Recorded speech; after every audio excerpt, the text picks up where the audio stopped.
Hai. Nah, di video kali ini aku akan menceritakan tentang pengalaman aku. Jadi dulu itu aku pernah mengalami yang namanya bullying atau perundungan. Nah, kejadian itu terjadi ketika aku masih duduk di bangku sekolah dasar. Tepatnya waktu itu kelas 5 SD gitu. Nah, jadi kan di sekolah aku itu, kalau di kampung, murid-muridnya itu seangkatan itu ada yang misalkan ada yang usianya lebih tua dari kita. Terus juga teman sekelas aku itu kalau dulu itu cuman ada 26 siswa. Nah, sedangkan perempuannya cuman ada 9. Nah, di situ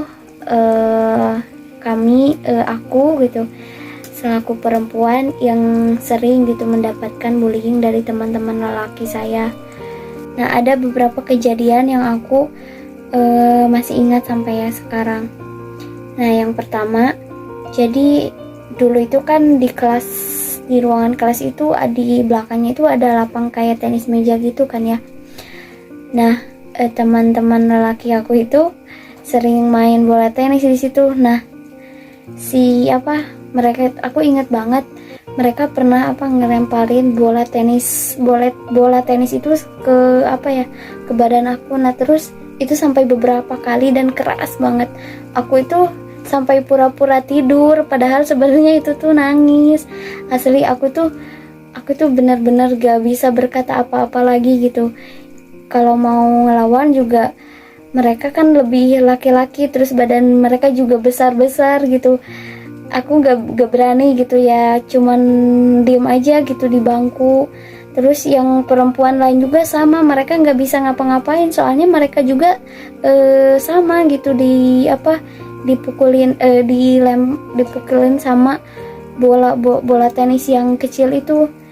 Nah, jadi kita itu diem gitu kalau misalkan di teman-teman aku kayak gitu tuh.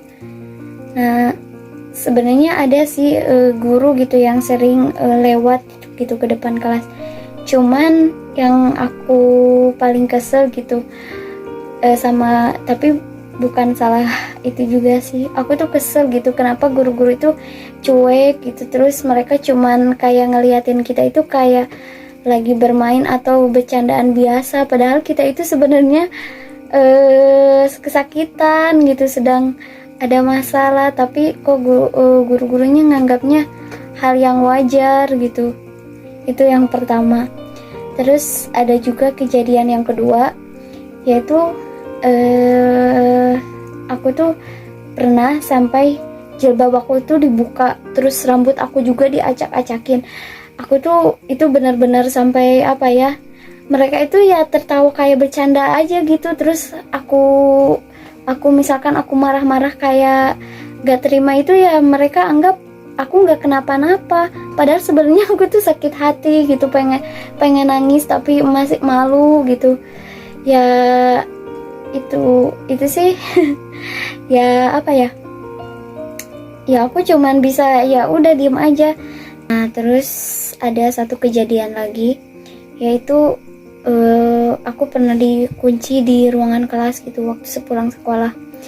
Emang gitu masih belum semuanya pulang, tapi siswanya itu udah dikit pak, udah sedikit gitu.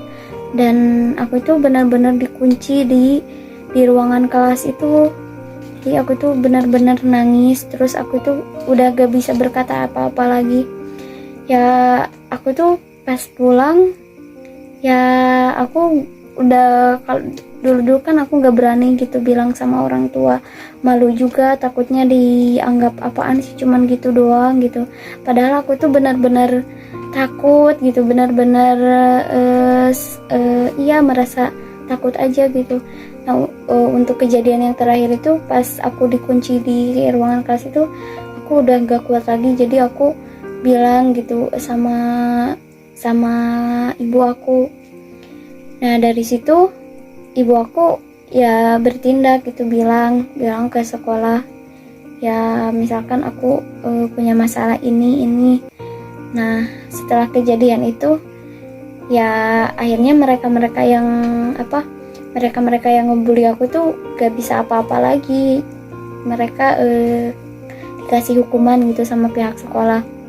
Dari sini aku belajar gitu, kalau misalkan kita merasa tertindas atau kita merasa ada sesuatu yang gak adil, ya kita itu harus berani speak up gitu. Soalnya kalau kita diam terus, ya udah kita itu bakal gitu aja terus selamanya. Makanya itu sih yang jadi pembelajaran buat aku sendiri gitu. Jadi ya kita harus, kalau emang ada yang gak enak ya kita harus ngomong aja dulu gitu. Nah terus yang kedua yaitu kita sebagai orang tua atau misalkan kita sebagai manusia, kita itu harus peka atau sadar terhadap lingkungan sekitar gitu. Karena kita nggak tahu gitu, misalkan ada orang yang sebenarnya kelihatannya nggak kenapa-napa gitu, padahal sebenarnya dia itu butuh pertolongan atau punya problem gitu. Jadi ya itu sih, kita juga harus lebih peka terhadap lingkungan sekitar gitu.